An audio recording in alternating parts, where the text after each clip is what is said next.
It was 3:17 a.m. when the phone rang, sharp, demanding, almost as if it knew something I didn't. I fumbled for it, barely awake, my heart already bracing for bad news. The voice on the other end was unnervingly calm, too polite. "Mr. Hartwell, this is Union Trust Bank calling about the mortgage on 127 Briarwood Lane. You're listed as a co-signer." I froze, a chill spreading through me. "The account is 6 months overdue." I sat up, the blood draining from my face. "I'm sorry, what mortgage?"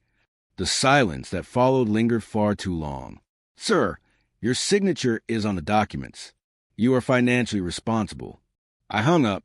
Briarwood Lane, her parents' house, her sister's name, a mortgage I had never seen. I looked over at Lillian, still sleeping beside me, her breath even and steady. In the darkness, I felt it. That sharp, cold fracture betrayal. Quiet, clean, no shouting, no dramatic confrontation. Just a slow, quiet bleed. 6 months earlier. She handed me a form at breakfast. No eye contact, just a pen and a smile that didn't quite reach her eyes. "It's just a formality," she had said, "to help my parents refinance." I should have read it. I wanted to. But trust is a dangerous thing when it wears the mask of love. I signed it. Then the changes began. Late-night phone calls with her sister, vague apologies for unexplained absences, and that one moment in the grocery store when our joint car was declined, her cheeks flushed with a mix of shame and fear. I asked about it. She brushed it off. "It's nothing," she said. "Don't make a big deal out of it." But it was a big deal. 2 weeks later, the bank statement arrived, tucked in between the gas bill, a secret disguised in the mundane. And there it was, my name attached to a mortgage for a house that was never mine. My debt, their home. I didn't confront her that night. Instead, I went up to the attic, found the safe she thought I didn't know about, and inside, a manila envelope, my forged signature, repeated, a note in her handwriting. "He won't ask. He never does." After that, I watched her closely. The way she moved, the way she smiled, how she said, "I love you," as if reciting lines from plays she had long since lost faith in. I stopped sleeping. I started counting the seconds between her lies, watching the breaths she took before each one. At dinner with her family, her father raised a toast to new beginnings. I forced a smile and studied their faces. Her sister couldn't look me in the eye. Her mother's hands shook over her wine glass. And Lillian? She seemed to be waiting for something to explode.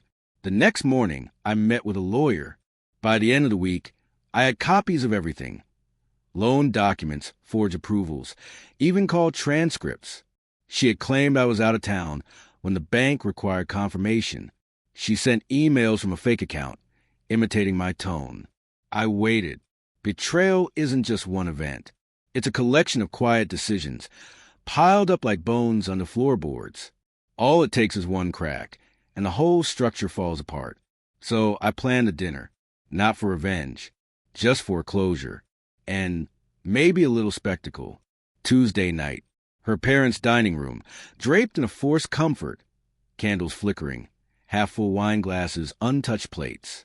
I wore a dark shirt, not for drama, but for control. Lillian kept glancing at me, her smile brittle. Her father laughed too loudly. Her sister picked at her nails. I waited until the roast was served. I got a call. I said softly, placing a folder beside my plate. About a mortgage I never signed, except I apparently did. Her fork froze midair. Her mother blinked. "Excuse me?" I opened the folder. One by one, I laid out the evidence. Signature comparisons, bank correspondence, email threads, forensic handwriting analysis. Silence. Lillian's father tried to speak. I raised a hand. "You want to hear this part?" I pulled out the divorce papers. Already filed, already signed. The accounts are closed. The money's gone. Lillian's breath caught. "You can't just—" "I can," I said, my voice steady. "And I did." Her sister stood. "We had no choice." "Her debts." "You mean your debts?" I corrected. "The house was refinanced to cover your gambling addiction. My name was the ticket. My credit, your currency. Lillian's face crumpled. I was trying to protect them, she whispered. No, I said, you were trying to protect a lie. I stood and took one last look around the room, at the ghost sitting in that space. You said I had no say in this. I whispered, but this is me saying everything. The house went into foreclosure 3 weeks later. Her father tried to intimidate me with lawyers. They found nothing. Her sister disappeared into debt rehab. Lillian never contested the divorce. I think she knew better.